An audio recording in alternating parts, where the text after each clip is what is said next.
Salutare oameni buni, astăzi vreau să vă prezint noua cameră de la DJI și anume Action 4.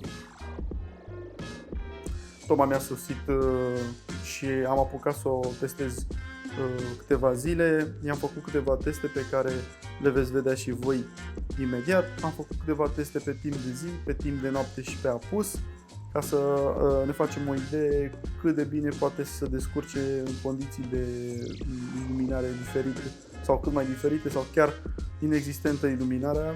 O să vedeți despre ce vorbesc în materialul pe care l-am pregătit pentru voi, ca să ne facem o idee cât mai corectă despre această cameră și despre cum poate ea să filmeze și să se descurce în condiții diferite de iluminare. Să vă fac un scurt rezumat al testelor. Pe timp de zi s-a descurcat foarte bine, am testat-o în foarte multe moduri, dacă nu aproape în toate modurile, modul Pro, cu D-Log, fără D-Log standard, cu Wide, Ultra Wide, Rocksteady Plus și așa mai departe. Am testat aproape toate aceste funcții pe care camera le are și pot spune că sunt destul de mulțumit, se ridică la nivelul așteptărilor, ba chiar mai bine un pic, aș putea spune. Am făcut și un test de microfon să vedem cum se descurcă vis-a-vis de lavaliera de la DJI. 210 probă. Că nu se usucă mai bine pe sobă, facem o probă de microfon să vedem cum se aude noul Action 4 și o să facem ca și comparație. Cu lavaliera tot de la DJI, să vedem cum se comportă pe partea de sunet. Eu în acest timp o să tot vorbesc și la editare o să pun sunetul și din cameră și din lavalieră, bineînțeles în același timp, doar ca să nu facem diferență. 210, eu acum mă plimb pe stradă. S-a făcut destul de târziu, chiar sunt curios și cum o să vadă la acest test de sunet. Haideți să trecem rapid prin câteva teste de iluminare slabă și foarte slabă, la apus și un pic așa de noapte, să vedem cum face față această cameră de acțiune, prima din punctul meu de vedere, care se descurcă decent pe lumină scăzută sau aproape inexistentă. O ultimă alergare să vedem.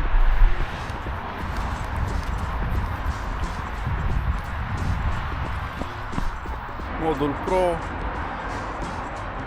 Suntem Rocksteady pe Ultra Wide. Rocksteady pe modul Pro. Asta este, așa se vede pe Ultra Wide. Deja se apropie de Blue Hour. Da? În spatele meu este Blue, aici mai avem un pic de lumină, dar deja strada a început să prindă culoarea luminilor. Ceva galben acolo în spate, o să și vedem la White Balance, dar suntem în modul Pro, așa că o să ne facem singuri, o să alerg un pic. Modul Pro, suntem Ultra Wide, Rocksteady, condiții de iluminare, le vedeți, aproape nu sunt. Am intrat pe beznă, chiar sunt curios acum până la sfârșit dacă reușim să mai scoatem fucking ceva de aici, pentru că cel puțin din ce văd eu, ar fi pus să spun că nu văd nimic. Suntem în modul Pro, Field of View standard, Rocksteady. Să vedem de aici dacă se mai poate face ceva în post.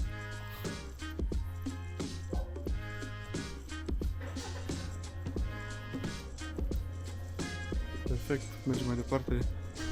Mai încercăm încă o variantă să vedem dacă în această beznă se mai poate distinge ceva. Modul Pro activat, Rocksteady, Ultra Wide. Bineînțeles, D-Log și el este activat, că de-aia am dat modul Pro.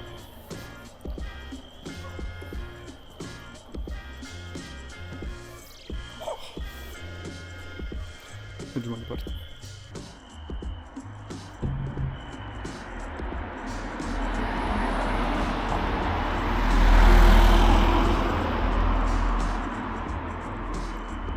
Era să uit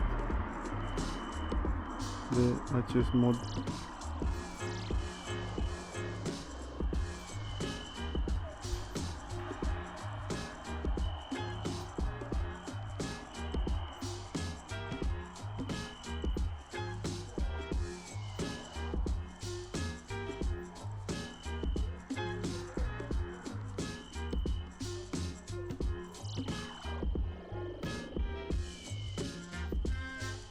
În final aș vrea să vă spun de ce am trecut de la GoPro Hero 11 la Action 4, de ce probleme am dat, de ce probleme m-am lovit.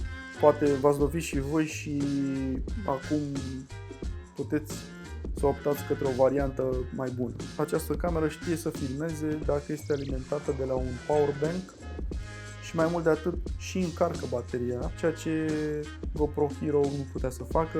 Dacă alimentai camera de la un powerbank, filma, mergea, doar că bateria internă se descărca și la un moment dat oricum se termina energia din baterie, chiar dacă erai la alimentar la powerbank și chiar dacă powerbank-ul încă mai avea energie. Dacă alimentăm de la un powerbank, am aici un powerbank, dacă alimentez de la un powerbank această cameră și îi dau drumul să filmeze, ea în același timp se și încarcă și filmează, ceea ce GoPro nu putea să facă.